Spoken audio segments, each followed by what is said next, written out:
When you were in college, what was the goal of most of our journalism graduates? I think a lot of what the School of Journalism and School of Communications really focused on was on-the-job training. They offered a lot of internships with newspapers in Moscow, Pullman. It was called the Idahonian back then, and the Lewiston Tribune. I had an internship with the Lewiston Tribune, so I drove down to Lewiston a couple days a week. So they really focused on obviously getting good grades, but actually also being involved in the community and getting on-the-job training through internships and part-time jobs, and that's what I was able to do. And consequently, I think it makes you more marketable in the job market once you actually have an opportunity to work while you're in school. Then once you get your degree, it makes you that much more attractive to potential employers. What have the different stages of your life been professionally? I worked at the Tribune in Lewiston right out of college, and worked there in a couple of different capacities for 12 or 13 years, and then I switched over into the public relations mode. And a lot of the classes that I took at the University of Idaho, although I was majoring in journalism, focused on public relations and communications in general. So I've been in the public relations I guess you could say the public relations area of work since then, and my current employer is Avista Utilities in Lewiston.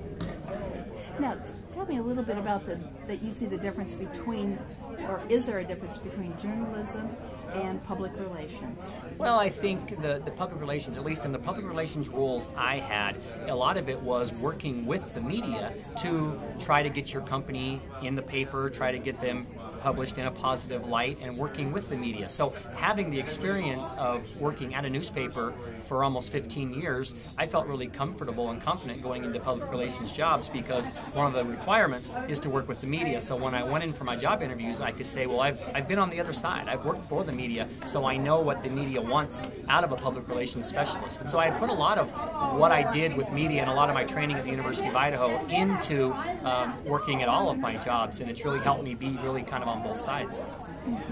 So that comparison with someone whose position you're taking, no matter what, we're very close to lots and lots of people in the world. Our networking is important for journalists and PR? Yeah, I mean, obviously college is important, getting good grades is important, doing well, caring is important, but once you get out into the workplace, no matter what job you're in, whether it's journalism, public relations, whatever it might be, making connections in the community, having good communication skills, having good connections with people throughout different industries really helps you. I mean, I'm getting ready to go to work for a utility company, and my college degree is in journalism, so you wouldn't think about that. But a lot of the skills you learn at the University of Idaho in journalism and in communications and in public relations really prepare you for a career in just about any industry, and I'm really living proof of that. It's going to be the community newspapers like the Lewiston Tribune who engage the community, understand the community, and are a reflection of it, who succeed. And we'll probably see some of the breakdown in the chain ownership and the big corporate ownership. Now, your studies at Idaho and then maybe later at Oregon tend to move you toward magazine writing or longer piece writing. Right now we have a number of classes like that also that are enjoyed by journalists, public relations, and so on. How much harder will they have to work to find the right career, the most pleasurable career that they can right now? They're writing too long for news, maybe, but what's your advice to people who want to write thorough? When you begin a project, think about repurposing the piece for multiple media. I think that the journalist need not be thinking about, especially the longer version journalists, need not be thinking about creating one piece of art and laying it out for the masses, and we can all stand around and look at it. But to basically begin a conversation that starts in print and then moves into an electronic format for interaction with the audience. It's a lot more interactive media audience now than it has ever been. Do you have any advice for our magazine students? We're definitely alum related, but it'll go viral. Well, I guess it's it's the same thing. Magazine writing and the kind of writing that goes into magazines is never there's always gonna be room for it. It's the open lens, it's the sensing. Whereas reporting might just be a visual, kind of a linear message delivery experience.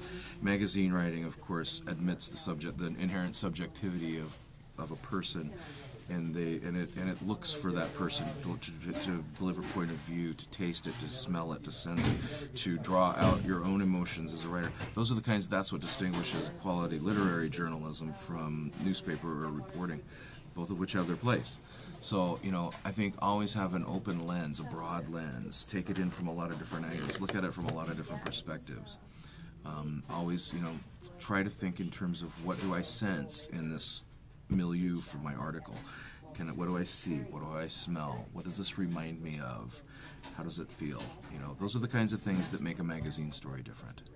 And I think that that's really important to know.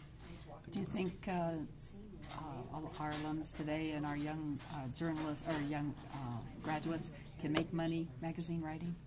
Is it a career you'd recommend? Well, I do. I think so. Can they make money at it? Money, yeah. You can make a living at it. It's hard work, and you got to be willing. You got to be. You can if you distinguish yourself, you get work, regular work.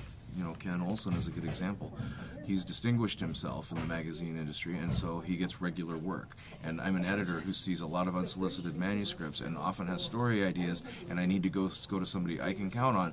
And so when Ken writes a story about almost once a month in the magazine, sometimes a feature, sometimes a package, but he averages about 12 stories a year in our magazine, because I know that I can call him and I can count on him to go, and I can also tell you this: if they really want to be, and this has been around forever, but if you really want to be a successful, paid freelance journalist, find your subject and hone in on it.